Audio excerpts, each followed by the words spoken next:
sa ating pananampalatayang Katoliko? Huwag ka nang mag-alala dahil ika'y sasagutin ng punto por punto.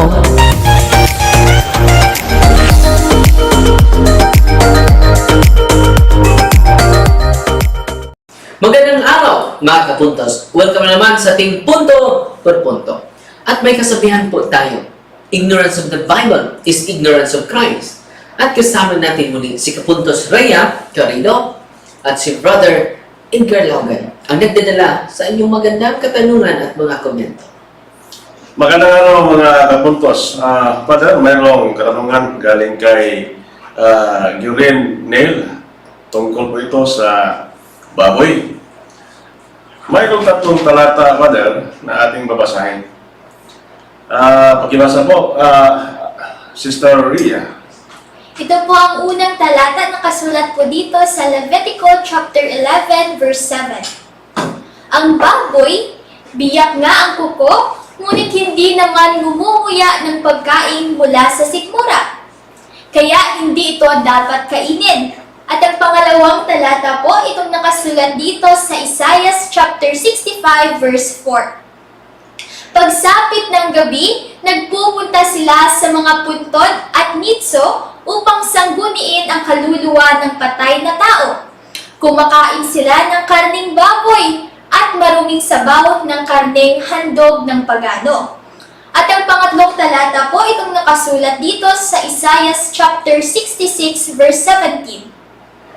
Ang sabi ni Yahweh, malapit na ang wakas ng mga naglilinis ayon sa tuntunin ng pagsambang pagano.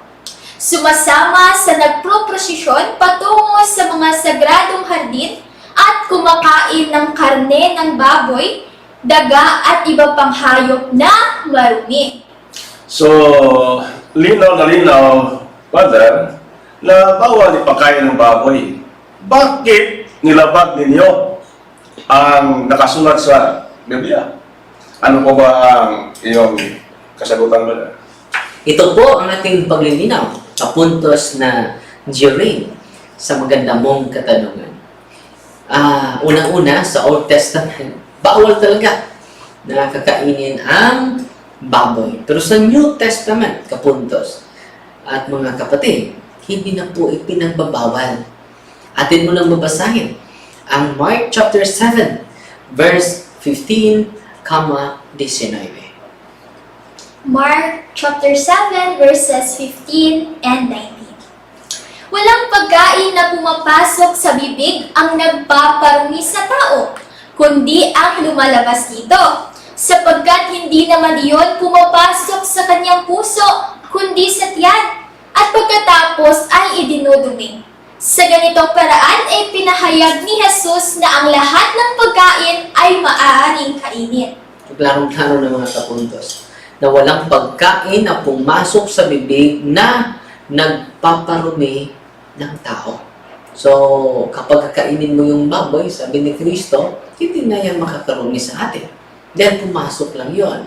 So, ang makaparumi sa atin, yung lumalabas na mga maanghang na salita against sa Diyos, against sa ating kapwa. So, ano ang sabi ni Kristo? Sa ganitong paraan ay ipinahayag ni Jesus. Hindi pinahayag namin, hindi pinahayag ni Kapuntos na Rhea, hindi din pinahayag ni Brother Edgar, ipinahayag ni Jesus na ang lahat ng pagkain ay maaari ng kainin. Yes. At kasali po ba dito ang baboy? Ating babasahin muna kung kasali ba ang baboy na pwedeng kakainin na. Sa Biblia, meron talaga tayong mabasa. Sa The Voice Bible, atin mo nang babasahin ang buong buo sa teksto talata na ating babanggitin. Mababasa ba litra po litra nga ipapakain ng baboy? Mababasa po. Kapuntos na Rhea, ating babasahin. Ito po ang nakasulat dito sa Acts chapter 10 verses 9 to 15 sa The Voice Bible. Just as these men were nearing Joppa about noon the next day, Peter went up on the flat rooftop of Simon the tanner's house. He planned to pray, But he soon grew hungry. While his lunch was being prepared, Peter had a vision of his own, a vision that linked his present hunger with what was about to happen. A rift opened in the sky, and a wide container, something like a huge sheet suspended by its four corners, descended through the torn opening toward the ground. This container teemed with four-footed animals, creatures that crawl, and birds, and pigs, bats, lizards, snakes, frogs, toads, and vultures.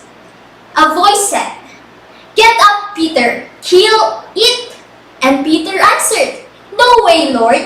These animals are forbidden in the dietary laws of the Hebrew scriptures.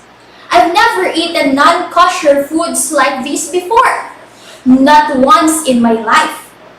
And then the voice said, "If God calls something permissible and clean, you must not call it forbidden and dirty." So, klaro-klaro ng mga kapuntos. Nababasa natin na merong vision si Apostol Pedro at kasali doon yung mga forbidden animals. Ano ba yung mga forbidden animals? Yung mga birds, pigs, bats, lizards, snakes, and the like. So kasali ang pigs dito. Yung baboy. No? At sabi ng voices sa Panginoon, Peter, kill, eat.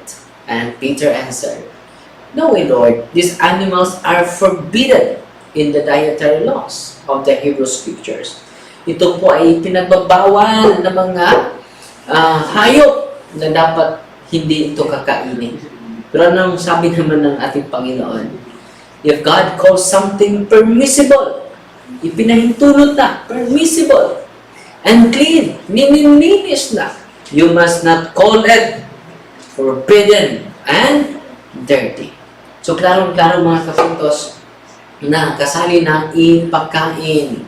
Wala nang madumi sa harap ng Diyos, sa harap ng mga alagad ng Diyos. So, meron tayong interpolitra na basa na pinakain talaga yung mga forbidden animals. At ang boses na ang nagsasabi, kill and eat. Hindi sinasabi dito na huwag niyo na katayan at huwag kang kumain dyan. So, klarong-klaro, ang commandment sa boses, galing sa langit, kill and eat. Katayin mo at kainin mo. At sabi naman ni Apostol Pablo na lahat na po karne na sa tindahan ay dapat natin bilihin at pwede natin kakainin. Atin mo nang mabasahin ang pahayag ng Apostol Pablo. Ito po ang nakasulat dito sa 1 Corinthians chapter 10 verse 25. "Kumain kayo ng anumang nabibili sa tindahan ng karne at huwag nang magtanong pa upang hindi mabagabag ang inyong budhi." So, klaro-klaro. Kahit anong karne Yes. na-display sa tindahan. Bilhin nyo yan. At huwag nang magtanong pa upang hindi mabagabag ang inyong budhi. Kung anong klaseng ganyan, kunin mo yan. No? At kumain kayo ng anumang nabibili. Kumain kayo. Hindi sinabi ni Apostol Pablo, huwag niyo niyang kainin ng karneng baboy yan. No? Kumain kayo anumang nabibili sa tindahan. At huwag nang magtanong pa upang hindi mabagabag ang inyong budhi. At dahil, bakit po na sabi ni Apostol Pablo ito? Atin mo na mabasahin ang pahayag niya. Ito naman po ang nakasulat dito sa 1 Corinthians chapter 8 verse 8. "Ang pagkain ay walang kinalaman sa katayuan natin sa harap ng Diyos. Walang mawawala sa atin kung hindi tayo kumain ng ganoong pagkain. At wala ring kabutihang maidudulot sa atin kung kumain man tayo niyan." So, ang kaharian ng Diyos pala ay hindi patungkol sa pagkain. No? So, klaro-klaro yan sa pahayag ni Apostol Pablo. Walang kinalaman ang pagkain sa katayuan natin sa harap ng Diyos. So, klaro, linaw na linaw. No? At marami pang mga kapatid natin na napaghabag ang kanilang budhi dahil sa pagkain ng mga forbidden animals. Pero ngayon, pwede na kainin lahat. At ano namang sabi ni Apostol Pablo sa kanyang liham sa taga-Colosas? Ito po, Father, nakasulat dito sa Colossus chapter 2, verse 16. Sino man nga ay huwag humatol sa inyo tungkol sa pagkain o sa pag-inom. Klaro-klaro, no? Huwag na tayong maghusga. No? Huwag na kayong maghatol, no? Patungkol sa pagkain o sa pag-inom. Dahil hindi talaga patungkol sa pagkain at pag-inom ang kaharian ng Diyos. No?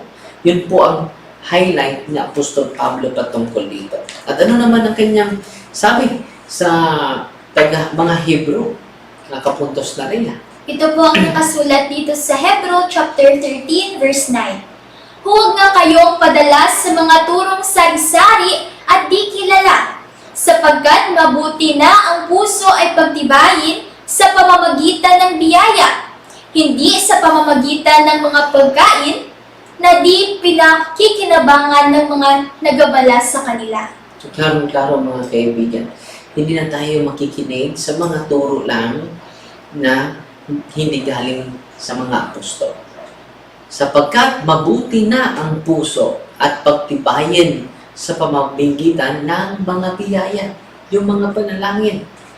Dahil yung mga panalangin natin ay yun po ang makabanal sa ating mga pagkain.